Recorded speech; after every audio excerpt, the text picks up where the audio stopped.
இன்றைய இந்த ஆடி மாத பிறப்பில் வெள்ளிக்கிழமை நீங்கள் எல்லாருமே நினச்சிருப்பீங்க நான் எந்த அம்மன் கோவில் சொல்லுவேன் அப்படின்னு. சூரியன் வந்து இந்த மாதம் ஃபுல்லாக வந்து பார்த்திங்கன்னா கடகராசியில் தான் இருப்பார். சந்திரன் வீட்டில் ஞாயிறு அப்படின்னாலே அது ஞாயிற்றுக்கிழமை சிவபெருமானுக்கு தான் வந்து சொல்லக்கூடியது. இந்த வருடம் இன்னும் சிறப்பு என்னன்னு கேட்டிங்கன்னா என் கடகராசியில் சந்திரன் வீட்டில் ஒரு மாத காலம் இருக்க போகிறாரு. ஸோ இந்த குரு சூரியன் இணைப்பு எப்படி அப்படின்னு கேட்டிங்கன்னா,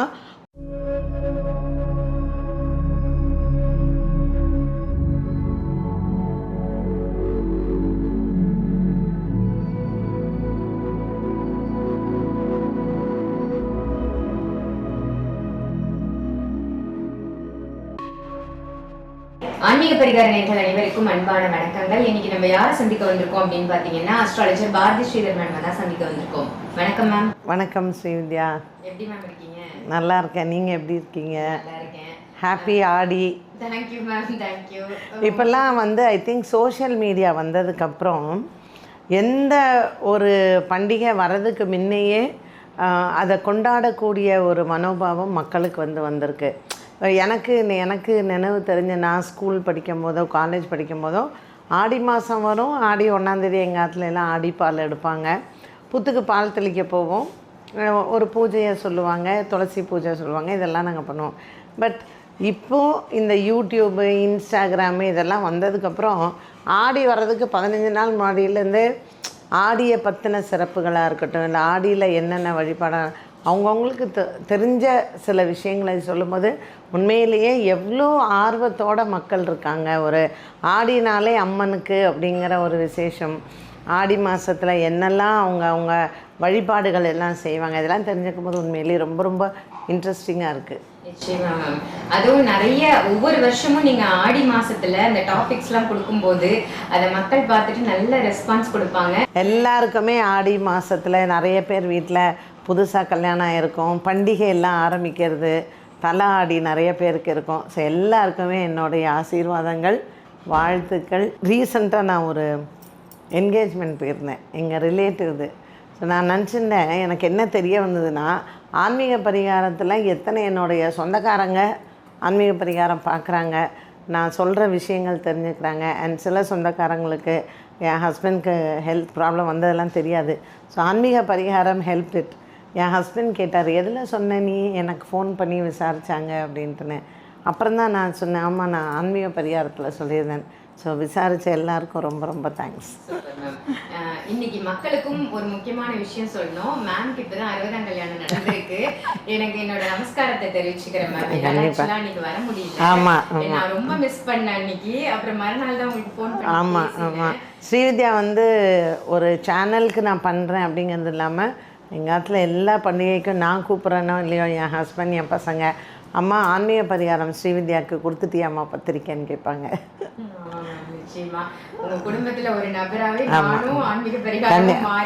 கண்டிப்பாக கண்டிப்பாக கண்டிப்பாக கண்டிப்பாக. ரொம்ப அதான் நிறைய பேர் எனக்கு வந்து கேட்டாங்க, ஏன் எங்களை கூப்பிடலன்னு. கல்யாணம் இப்போ தான் முடிஞ்சது, அப்புறம் உடனே எங்களுக்கு சஷ்டியந்த பூர்த்தி வந்தது. ஸோ கொஞ்சம் அதை ஒரு க்ளோஸ்டு க்ரௌடில் தான் வச்சுருந்தோம். பட் எனக்கு என்ன சந்தோஷம்னா, பட்டிமன்றம் ராஜா சார், பாரதி பாஸ்கர் அம்மா அவங்கெல்லாம் வந்து பொண்ணு கல்யாணத்துக்கு வர முடியலன்னு சொல்லி என்கிட்ட சொல்லிட்டாங்க. அதனால் அவங்களெல்லாம் நான் கூப்பிட்ருந்தேன். அவங்க வந்தது ராஜா சார் சொன்னார், உங்களுக்காகவே நான் ஃப்ளைட் எடுத்து வந்தேன் அப்படின்ட்டுன்னு. ஸோ அந்த மாதிரி ரொம்ப ஒரு க்ளோஸ்டு பீப்புள் வந்தது ரொம்ப ஹாப்பி எனக்கு. Super ma'am. மேம் இன்னைக்கான டாபிக் போயிடலாம். ஆடி மாதம் முதல் நாள், நம்ம 17ஆம் தேதி தான் ஆடி மாத பிறப்பு. ஸோ முதல் நாள் வெள்ளிக்கிழமையா இருக்கு. மாத பிறப்பே வெள்ளிக்கிழமை வருது. அதுவும் அன்னைக்கு வந்து அம்பாளை வீட்டுக்கு அழைக்கக்கூடிய முறை பத்தி மக்களுக்காக சொல்லுங்க மேம். ஆடி மாத பிறப்பு வெள்ளிக்கிழமை வர்றது ஒரு சிறப்பு அப்படிங்கிறத விட கிரக அமைப்புகள் நான் சொல்கிறேன். இந்த மாத பிறப்பில் வந்து சூரியன் வந்து மாறுவார். சூரியன் வந்து கடகராசிக்கு வரார். சந்திரன் வந்து சூரியன் வீட்டுக்கு போகிறார். இந்த மாத பிறப்பு ஒரு பெரிய சந்திரன் வந்து இதில் இருக்கிறது வந்து பரிவர்த்தனை யோகம்னு சொல்லுவோம். சூரியன் சந்திரன் வீட்லேயும் சந்திரன் சூரியன் வீட்லேயும் இருக்கிறது. நம்ம ஒவ்வொரு இந்த மாதிரியான சிறப்புகளை ஒரு குறிப்பிட்ட தெய்வத்தை வணங்குறது அப்படின்னு நம்ம சொல்லுவோம் இல்லையா. இந்த ஆடி மாதம் வெள்ளிக்கிழமை உங்கள் ஊரில் எங்கே அர்த்தநாரீஸ்வரர் இருக்காரோ போய் வணங்குங்க. ஏன்னா அம்பாளே வந்து அந்த அர்த்தநாரீஸ்வரர் கோயில் தான். ஏன்னா மதுரையில் வந்து பார்த்திங்கன்னா மீனாட்சி அம்மனுக்கு வந்து இந்த ஆடி மாதத்தில் ஒரு நாள் அர்த்தநாரீஸ்வரர் வருவாங்க. ஐ திங்க் ஜூலை 23, 24 வந்து மீனாட்சி அம்மனுக்கு அர்த்தநாரீஸ்வரர் அலங்காரம் வந்து இருக்கும். வருடத்தில் ஒரு முறை வந்து இருக்கும். இன்றைய இந்த ஆடி மாத பிறப்பில் வெள்ளிக்கிழமை நீங்கள் எல்லாருமே நினச்சிருப்பீங்க நான் எந்த அம்மன் கோவில் சொல்லுவேன் அப்படின்ட்டுனே. ஆனால் அர்த்தநாரீஸ்வரரை வணங்கினால் அன்றைய நாளில் நமக்கு அவ்வளோ, ஏன்னா சூரியன் வந்து சந்திரன் வீட்டில் இருக்கார், சந்திரன் வந்து சூரியன் வீட்டில் இருக்கார். ஸோ நம்ம உடம்பே வந்து சூரியன் சந்திரன் இணைப்பில் தானே இருக்குது. நம்மளுடைய வலது பக்கம் வந்து சூரியன் ஆதிக்கம் இருக்கும், இடது பக்கம் வந்து சந்திரன் ஆதிக்கம் இருக்கும். அதனால் அர்த்தநாரீஸ்வரர் வந்து ரொம்ப ரொம்ப விசேஷம்.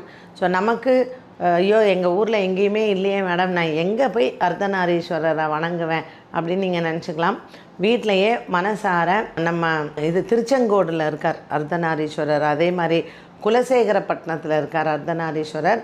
கண்டிப்பாக ஒரு சின்ன கோவில் நீங்கள் எங்கேயாவது வந்து தேடி பார்க்கலாம். நான் வந்து சென்னையில் வந்து ரங்கராஜபுரத்தில் ஒரு அர்த்தநாரீஸ்வரர் கோயில் சின்னதாக இருக்கும், அங்கே வந்து போயிருக்கேன் நான். ஸோ முடிஞ்சால் நீங்கள் எல்லாருமே அர்த்தநாரீஸ்வரர் உங்கள் வீட்டு பக்கத்தில் எங்கே இருக்கோ நீங்கள் பாருங்கள். ஆடி மாத பிறப்பில் இந்த தடவை சிறப்பு அதுதான். சூப்பர் மேம், நல்ல ஒரு வித்தியாசமான தகவலாக கொடுத்துருக்கீங்க. யூஸ்வலா ஆடி மாதம்னாலே அம்மன் அப்படின்னு எல்லாருமே சொல்லுவாங்க.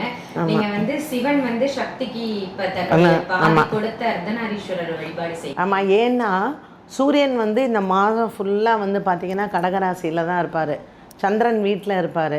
ஸோ சந்திரன் வீட்டில் சூரியன் இருக்கும்போது சிவபெருமான் வந்து பார்வதிகிட்ட சொல்கிறாராம், நான் வந்து இந்த ஆடி மாதம் முழுக்க உன்னுள்ளேயே நான் அடங்கி இருக்கேன் அப்படின்ட்டுனே. அதனால தான் பார்வதி தேவிக்குமே ரொம்ப அந்த உஷ்ணம் வந்து அதிகமாக இருக்குது. ஆடி மாதத்தில் கூழ் வார்த்து கொடுக்கறது, வீட்டில் வேப்ப இலை வைக்கிறது, அதே மாதிரி நீங்கள் இந்த ஆடி ஞாயிற்றுக்கிழமை எல்லாம் பார்த்திங்கன்னா அம்மனுக்கு ரொம்ப விசேஷமாக பண்ணுறோம் இல்லையா. ஸோ ஞாயிறு அப்படின்னாலே அது ஞாயிற்றுக்கிழமை சிவபெருமானுக்கு தான் வந்து சொல்லக்கூடியது. இந்த வருடம் இன்னும் சிறப்பு என்னன்னு கேட்டிங்கன்னா குருவும் சூரியனும் இணைந்திருக்கிறார்கள். ஸோ குரு உச்சபலத்தோடு இருக்கார், சூரியன் கடகராசியில் சந்திரன் வீட்டில் ஒரு மாத காலம் இருக்க போகிறாரு. ஸோ இந்த குரு சூரியன் இணைப்பு எப்படி அப்படின்னு கேட்டிங்கன்னா ஒரு ரொம்ப ஸ்ட்ராங்காக இருக்கக்கூடியதுன்னு சொல்லலாம்.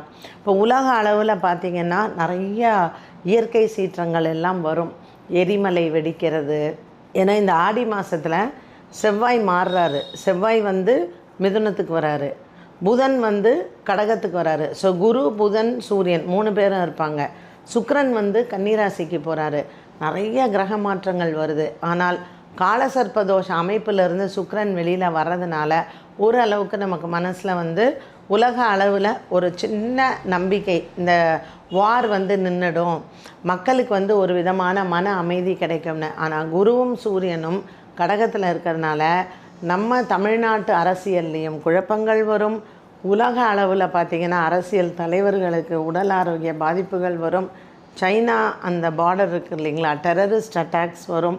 ஸோ இந்த ஆடி மாதத்தில் நம்ம என்ன தான் ஆன்மீக ரீதியாக அம்மன் கோயிலில் இது நம்ம கூழ் ஊற்றுறது இதெல்லாம் இருந்தால் கூட உலக அளவில் பல பதற்றங்களை கொடுக்கும் இந்த குருவும் சூரியன் இணைப்பும். அதனால் நம்ம இருக்க இடம், நம்ம சார்ந்த மக்கள் இருக்கக்கூடிய இடம் வியாதி இல்லாமல், பதற்றம் இல்லாமல், எந்த விதமான விபத்தும் இல்லாமல் இருக்கணும் அப்படிங்கிறத ஆடி மாதத்துக்காக நம்ம ஒரு சங்கல்பம் மாதிரி கண்டிப்பாக எடுத்துக்கணும். மேம், அன்றைய தினம் வாங்க வேண்டிய மங்கள பொருளில் மிக முக்கியமான ஒரு 2 பொருள் சொல்லுங்கள் மேம், இது வாங்குங்க. கண்டிப்பாக இன்றைக்கி வேப்பிலை எடுங்க. வேப்பிலை எடுத்துகிட்டு வந்து வீட்டில் வைங்க, வீட்டு வாசலில் வைங்க. ஆடி மாதம் 1ஆம் தேதி மஞ்சள் அவசியம் வாங்குங்க. மஞ்சள் கிழங்கா வாங்கினாலும் சரி, மஞ்சள் பொடியாக வாங்கினாலும் சரி. அதே போல் இந்த ஆடி மாதத்தில் நம்ம வீட்டில் நம்ம வந்து கூழ் பண்ணுறதுக்கு கேப்பை வாங்குகிறோம், அப்படி இல்லைன்னா கோவிலுக்கு வாங்கி கொடுக்குறோம் இல்லையா. ஸோ இந்த கூழுக்கு தேவையான அரிசி, குருணை, கேப்பை, அப்புறம் மஞ்சள், இது எல்லாமே நம்ம 1ஆம் தேதி அன்னைக்கு வாங்கலாம். வெள்ளிக்கிழமையாக இருக்குது, ஆடி மாத பிறப்பாக இருக்கிறதுனால கல்லுப்பு வாங்கிறது ரொம்ப விசேஷம். Super ma'am. ஆடி மாதம் முதல் நாள் வாங்க வேண்டிய மங்கள பொருள் என்ன வழிபாடு செய்யணும்னு ரொம்ப நல்ல தகவலாக கொடுத்தீங்க மேம். நன்றி. வணக்கம்.